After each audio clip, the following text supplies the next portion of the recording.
एक गांव में एक बड़ा सा पुराना नियम का पेड़ हुआ करता था। उस नियम के पेड़ियाच पर एक चिड़िया अपना घोंसला बनाकर काफी दिनों से रह रही थी। चिड़िया का घोंसला बहुत सुंदर था।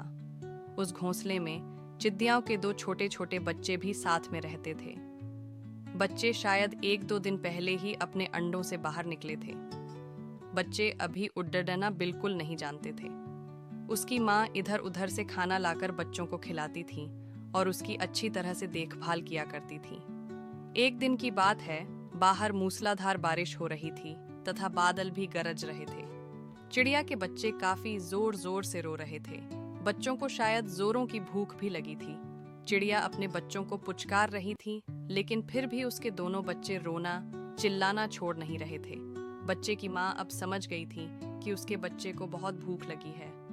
चिड़िया को अपने बच्चों का रोना अच्छा नहीं लग रहा था। बच्चे भूख से काफी बेहाल थे। बच्चों की माँ काफी संकट में पड़ गई थी, क्योंकि आसपास काफी मूसलाधार बारिश भी तो हो रही थी। बच्चों की माँ ने सोचा कि इतनी भारी बारिश में वह खाना कहाँ खोजेगी।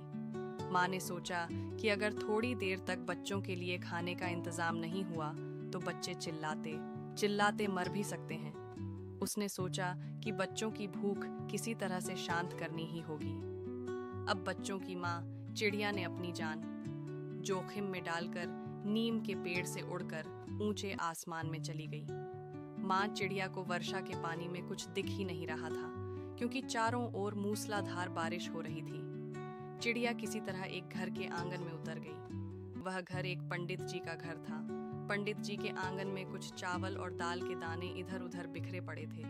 चिड़िया ने आंगन में बिखरी हुई दाल और चावल के कुछ दानों को चुनकर चावल और दाल अपने मुंह में और अपने गले में पूरी तरह से भर लिए। अब माँ चिड़िया वहां से उड़कर अपने बच्चों के पास जाने लगी। उस भारी मूसलाधार बारिश में किसी तरह से चिड़िया अपने घोंसले तक उड़ाकर पहुंच गई और अपने बच्चों के पास आ गई। उसने अपने दोनों बच्चों को अनाज का दाना भरपेट खिला दिया। जब बच्चों का पेट पूरी तरह से भर गया तो दोनों बच्चों ने चिल्लाना भी बंद कर दिया और अब दोनों बच्चे बिल्कुल चुप हो गए थे। थोड़ी देर के बाद ही दोनों बच्चे आपस में खेलने भी लगे थे। बच्चे की माँ यह सब देखकर बहुत खुश हो रही थी। उसने अपने दोनों बच्चों को उस दिन ढेर सारा प्यार किया।